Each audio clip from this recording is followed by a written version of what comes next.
Hello and welcome to this latest edition of the All in Skills podcast. And this week I'm very happy to be joined by Michele McCahon. Hello, Michele. How are you? Hey, thanks for having me, Colin. Very well. Thanks for being here. Michele, you're in Melbourne like me, right? I am in a city north. So not too far away from me. What is it, Michele, what is it that you do? Good question. I work in change and transformation. So I generally help organizations evolve new ways of working, new systems, new teams, and help organizations co-design that and then bring it to life. How long have you been working in this area? Change management around 15 years, but I've been in project space for 25. So starting off in program management and the reporting side of things, and then hands on the tools in project management. And then I went over to the people side. Was there an academic starting point for you to do this? Good question. No. I've got an arts degree in literature and history. So lots of storytelling and very much not black and white. It's all about the grey in an arts degree. And my first role outside of uni was project manager on a building site. So my whole career has not been driven by my academic background. What was the thinking behind you going to do an arts degree in the first place? I'm always wondering about the why, and I love the idea of learning rather than doing a vocational course. I really wanted to learn how to learn, and I could steer the ship if I was doing it at uni, unlike high school. There's so many options I could choose from to learn things to learn about in an arts degree. Was there any family pressure on you at that point to make a particular choice, or was it entirely up to you? Entirely up to me. I was living by myself at that stage, so I got to imagine and explore. And was the arts degree, in fact, everything you'd hoped it would be? It was extraordinary. I wish I had my time again. If I had a Hermione time turner, I would love to do another arts degree. It was incredible. The only disappointment was that I had 64 subjects first semester to choose from, and I could only choose 4.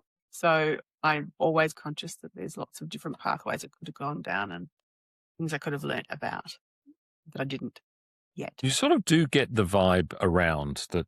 I don't know if it's disdain exactly, but there's an attitude when it comes to arts degrees. Is that true? I think from people who have been brought up to have that pressure, that pressure to have a job at the end.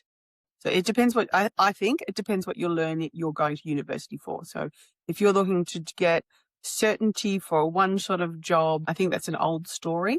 And I'm not sure that it's particularly relevant anymore. I think university is, if you learn how to learn and if you think about it like a first degree, that it is incredibly, it's powerful to learn how to learn. To learn to be curious and to learn how to research, learn how to commit to something and get it done. I almost think that it doesn't matter what your first degree is. But it has become, in Australia, it's become an incredibly expensive thing to do now. Some of the skills that people, they know that won't be taken over by AI are the very skills that arts degrees create. So creative thinking, that research skill, that be able to understand that there is no one answer. There's always different versions of history and ways to look at things, and from different cultural perspectives. I think that circular and that grey thinking are the skills of the future. So it's sad, I think. If somebody were to ask you today, in today's working environment, about your opinion, my daughter or my son, or perhaps I myself as a young person, I come up to Michele and say, Michele, I'm thinking about an arts degree. Would your advice change at all, or would there be any caveats on your recommendation? I have 2 children, and they have both been at uni, and I was desperate for them to do an arts degree first. And my eldest ended up there because they went into a design degree but found that the subjects they loved the most were the humanities subjects. So quietly happy. But I think life is long, right? And when I went to uni, it was one of the options, but it was also, we didn't have as many pathways back then. So I think now I would still say, yes, what a fantastic opportunity. Perhaps do a double degree if you can, so you can get a really real blend. there's always these fantastic electives that universities offer, so you can get much more of a broad experience. I would encourage, regardless of what degree you enroll in, to really explore the elective pathways that take you out of your funnel. A previous guest on the podcast recalls when she graduated from Melbourne University with an arts degree, weeping a little bit when she realised she didn't quite know what she wanted to do next. Did you have a moment where you thought, okay, I've got this arts degree, or I'm finishing this arts degree, and where am I going to take this? Or now this is where I'm going to go? I had absolutely no idea. Zero idea. And I didn't know how to apply it. Like, so whatever learning I had, I didn't understand the value of it. And I didn't understand how to apply it in what types of roles I might be good for, what skills I had. There was so little awareness or understanding of what a career was for me, and then what skills I had. So I would say I blundered my way through. Was there any input from the university? Did they have career guidance? No, zero guidance. And I think that might have been, and it might have been a sign of the times, but it might also be the type of course that I did. So I think that you meet other, art students along the way, and I think it's either by luck or by peers or family guidance that got them back in the day. I think it's a different experience now. Just out of curiosity, did you do a gap year at all before university, or did you go straight from school to university? Straight from school to uni, and then, while managing 3 different jobs. So it was doing a big juggle, and just to get it done. And that was one of the key focuses, was get it done and get that bit of paper, which is why I wish I had my time again, just to slow down and make the most of it. Okay, so what did you do then? You got your piece of paper. Where did you go? I was saving for an overseas trip. A lot of my girlfriends were overseas already, and I was desperate to meet them. I hit what was it called in those days? Like a job employment centre, because I was that lost. I had no idea what to apply for. And I was lucky, and I got to be a project manager on a building site. I talked my way onto, and I don't know my left and my right, and I'm not detail minded. So it wasn't necessarily an obvious fit. But I did learn to drive a boat, because I had to cross the river. Yeah. And it was a rude awakening to what other workplaces and worlds were. How long did you stay there for? It was about 9 months. Yeah, it was about 9 months. And it was a fairly big project. The bridge is still standing in Maribyrnong. How male or how unfemale perhaps was the workplace at that point? So unfemale. So there was one portable toilet on the site, and I had picked up used to call the phone like this, the mobile phone for the young people watching. The mobile phone used to be that big, and the golf professional would come and pick me up in this buggy and bring me to the toilet at the golf, because we weren't allowed to share the toilet. So only female on site, obviously, through the whole 9 months. And were you there presumably on a contract, and it ended, or did you take yourself away? Yeah, it was a contract, and it ended just in time for me to go overseas and spend time with my friends. Okay, so sort of a good punctuation point. Yeah. Okay, but did you feel that you got a taste for like project management? That's kind of, yeah, you're right. So that sort of started that project conversation. So when I hit London and we'd stop backpacking around, when I went to the agencies, that's how I described it. So I've got some experience in project management, which led me to project work in London. So you went to London to work, not just to travel? Yeah. So we had a fantastic trip our first trip was from Warsaw right down to Cairo, which is incredible. And then, as lots of Australians do, we camped in London and started working. So it was a great experience. So how long did you hang around in London? I've lived there 5 times. So, yeah. My first house we bought there, and I love just being on the edge of so much. And again, the whole time you were there, did you find you were working in things that you felt were taking your career in a direction, or did you end up doing the sorts of jobs that Australians in London often do, which is, I'm doing this so I can buy a combi and drive around Europe? Yeah, I think it was a bit of a mix of both. I didn't identify with a career. Like the word career was quite, it sounds really planned, like you've got a plan. But I did know that I didn't want to work minimum wage jobs. So while the house that I was sharing with was filled with Australians who were on minimum wage, I had more, better travel dreams than that. So I was working in project roles that now, realizing now that they were early IT project roles back then. So that enabled me to help fund our group trips. I think, I was earning 3 times what the people who were pulling pints in a pub were making. So a decent wage. Living wage. Were you finding that the places you were working, were they investing in you? Did they look at you as like, this is a temporary Australian, or did they say they weren't really that concerned and they were happy to put in the time and effort to make sure that you were growing in the roles? I don't think I had that until I was in my late 20s. So I've made, for a large amount of my career, we'll call it career now, is I've spent time as either consulting or contracting. And they were very transactional kind of arrangements where you'd go into new organizations constantly. You'd learn a lot about a new culture, a new way of working, new language, systems and things, but there wasn't then that was facilitated. But my growth, my development, someone who was helping me along the journey, that wasn't a thing for me. I'm just trying to work out then, you're spending all of this time in London, and you've said already that you've lived there on and off 5 times. What brought you back to Australia? Yeah, I've got a really strong, a really close family and a really strong friendship circle. So it's always that call of belonging and connection. I think that drives me home. Did you feel, though, that if you had wanted to, you could have stayed in London and developed what you then ultimately did call a career? You could have stayed in the UK and done that. Yeah, and I still think I can. I'm lucky enough to have a British passport, so I never say never. Okay.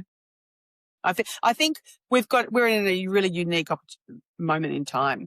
We can work remotely. We can share information and learn from each other in whole new ways. And I think as a globe, what we're trying to tackle at the moment, it's not so much regional anymore. We're really reimagining what the workforce looks like, and that's a global problem. So we can be global workers.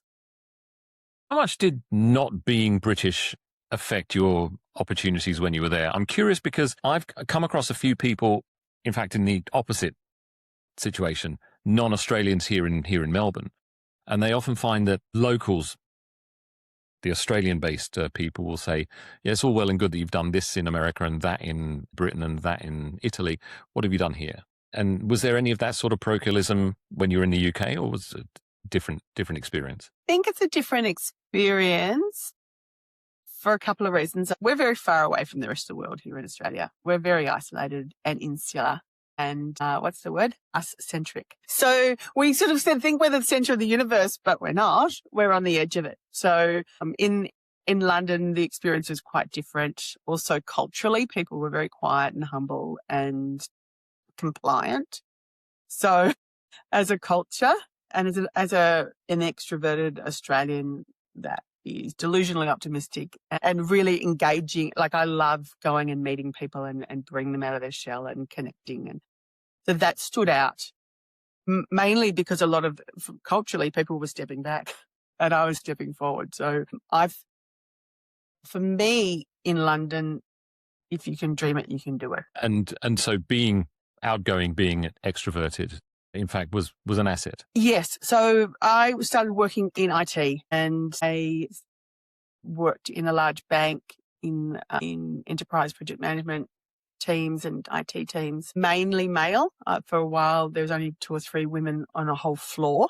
And that's been my work experience for the vast majority of my working life. So as a female who was extroverted. In a male-dominated environment, they were all quite introverted. That became easy to be noticed and to be seen and to be that person who was a connector because the team needed it. In terms of being a gender minority, I don't want to make an assumption, but were there barriers in terms of sexism or prejudice that you had to confront, or maybe it was something that actually helped? Absolutely, there was sexism and barriers, and I don't think that's ended. Like, we've still got gendered pay disparity in Australia we're still looking at about 27% less than men doing the same role. So, not knowing the rules, I think it's still played out in the last decade. That's played out really quite clearly for me. Not knowing the rules, often being the only female and I was in a recent workplace. I sat in a meeting and we're on Teams and there was 9 of us, and then I went, oh, it's an all-female meeting, and That was the first time.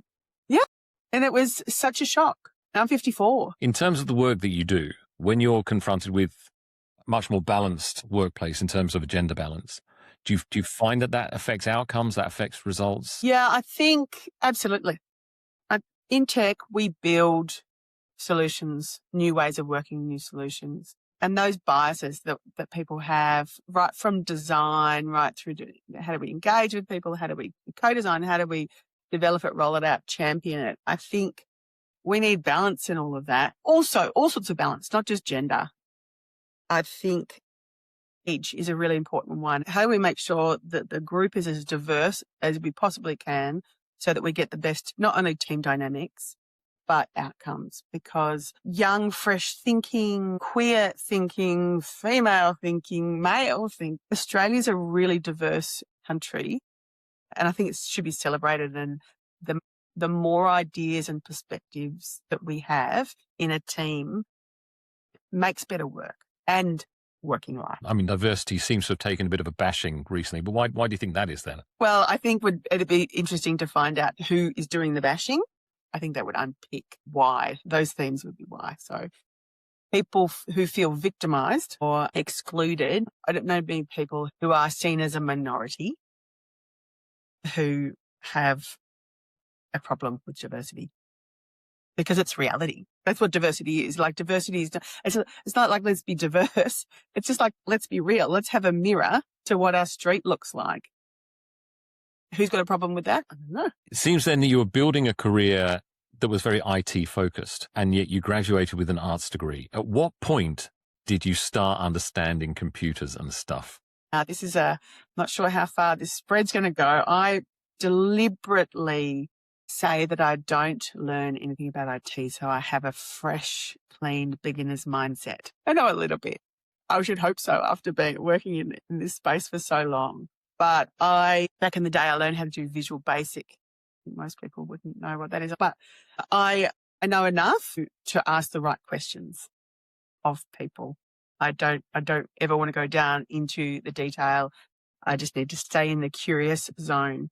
A lot of my role is really helping people who will never have anything to do with IT have a voice to say how they can shape the outcomes, and then including how they want to learn about it, how they want to champion it in their space, and how they want to really adopt it.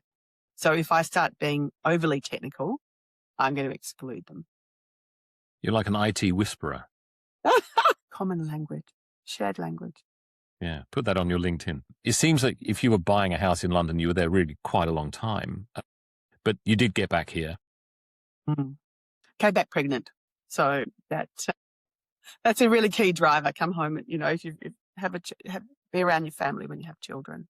So back here to essentially settle into a family life. But at any point, did you consider not working, or did you have a phase of not working to focus on the family? I did. I had a couple of short stints. I had a partner who wasn't working, so stayed at home much more than I did, and I earned twice as much. So that's sort of a deliberate, and that was one of the key drivers for the industry that I was in. I wanted to make sure that I could earn enough for a family. Were you working for others, working for yourself? Yeah, for other people, usually a 6, 9, 12-month contract. That's the project. And the project, it might roll up, but usually it is a 12-month. Are there many people doing what you do, or are you sitting in a very small group of niche experts? It depends what you define what I do. So I think the people who do contracting in IT, there's a lot of us. There's a lot of us.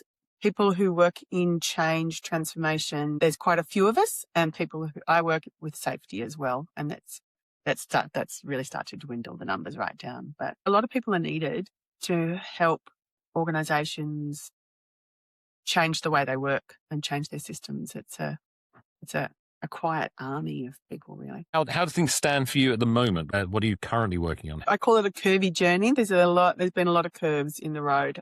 So over time, I've gone from IT to change to leadership and change, setting up organisations' ability with new teams and new ways of working. I've been the head of people for a professional services organisation. So I had my own HR team and talent team and really built capability and engagement. And so now it's a bit of a new journey. So I've just started my own business called Connected Change that really looks at, it's just more of a strategic transformation lens, helping organisations understand their transformation roadmap, all the things they need to do to get to the next piece, the next part of their next evolution, and then also comply with the new occupational health and safety rules, making sure that we're doing it safely and that we're bringing the humans along, not only for the ride, but to help shape what that vision and what that outcome looks like. What kind of people are you working with on that? Yeah, so I'm really passionate about with purpose organisations. So I'm working with education, schools, TAFEs, universities, but also health, anything quasi-government, anything that is there for the people, I'm really passionate about. But these new ways of working are for everyone.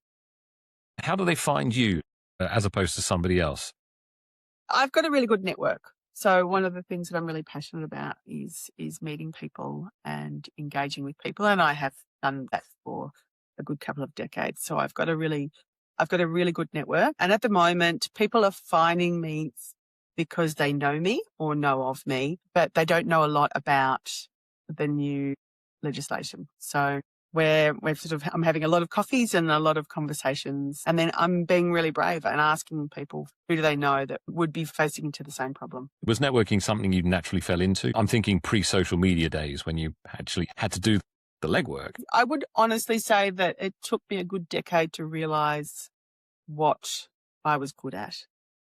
I didn't understand. I knew intrinsically what I liked doing, but I didn't understand how that translated into a career. So looking back, I go, yes, that's how every opportunity I've ever really got has come about, through a conversation and network, making connections, being really curious about somebody else, not because I wanted something, but because that's how I get my job done. And I really enjoy that part of it.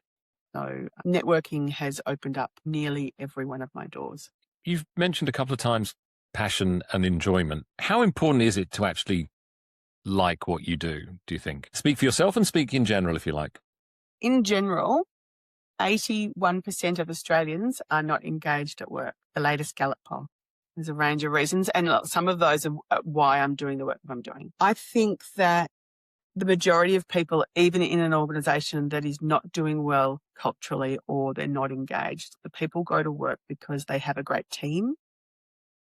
They love the people they're working with. They don't want to let them down. And they love a lot of what they're working on. We spend a lot of time at work. I don't necessarily think people say, oh my God, my career is fantastic. I live my career. And when we gasp our last breath, we're not going to be thinking, oh, we should have worked a bit more.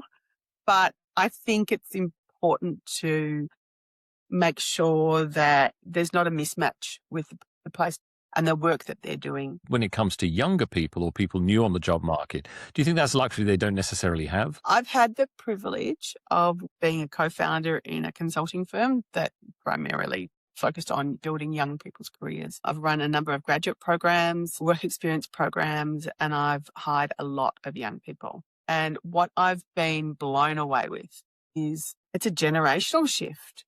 The young people today are extraordinary at speaking their truth, what's important to them, what they value, what their boundaries are. They are articulate in a way that we never were. And often people of my age aren't now.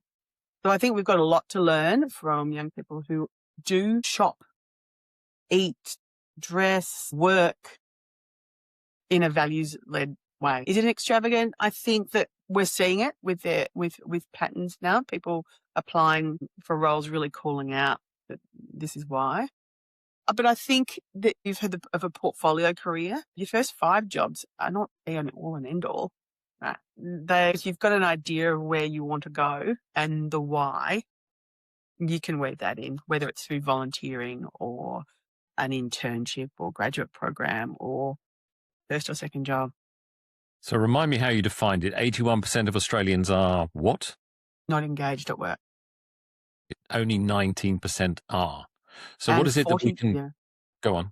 And 43% are burnt out. And burnt out at any stage. We're not just talking about people in their late 50s. We're talking about people of any age. Chronically exhausted. That's kind of fascinating and a bit depressing, actually. It's a sign, I think, this is my personal belief with data to back it up, that the system's not working. We're in transition right now where we've got to change the way that we work and the systems we use to work it. 7 years ago, I was commuting from Bendigo to Melbourne every day. It was almost like a 2-hour one way, so 4 hours a day commuting. I was on the train at 5:30 in the morning. Fast forward 2 years, unheard of. You just work from home, but you couldn't work from home. I didn't have that flexibility because it wasn't really common. But all of a sudden now, that's completely unacceptable. You might go in 1 day a week or 2 days a week. There seems to be a class of people who take against things like working from home. I think people who are new to the workforce suffer the most from working from home. It's harder to feel like you belong in a workplace if you're not having bumping spaces like the kitchen, like the local coffee shop downstairs. It's hard to learn your job if you're learning it in 1-hour meetings. But if you're going and you're sitting next to a team and you can go, actually, can you just tell me, easy. It's much easier to pick up the soft skills you need in a workplace to build a sense of team and belonging. It's easier to understand what your job is if the pressure's not on you to ask within 1 hour twice a week. If you've got other people who surround you, it is much easier for you to learn your job. So for young people, this will take a blow for their ability to fit in, feel that sense of connection, and to learn their role in a deeper way. And is there a way of dealing with that? Because exactly what you've described, that feeling of working as a team, pulling together, having a sense of direction and a sense of common and shared purpose. Is that something that you can help organizations to do? Yeah, absolutely. And the organisation I work with during COVID, we had that exact problem. So we had people all over the country, large numbers of people. How do we create a sense of team online?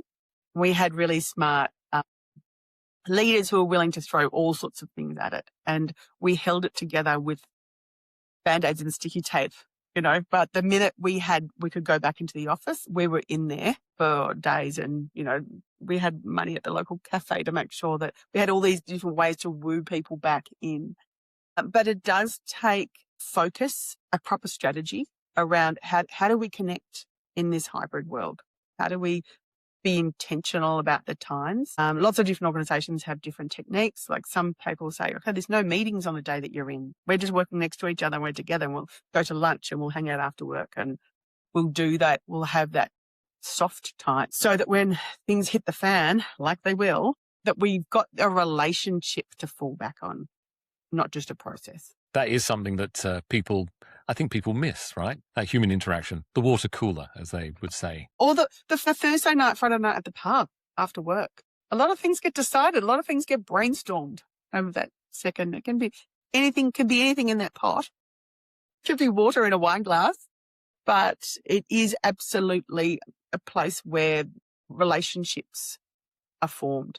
Some of my oldest friends are from work. Michele, it's been an absolute pleasure. Thank you so much for your time today. I really enjoyed it. Thanks, Colin.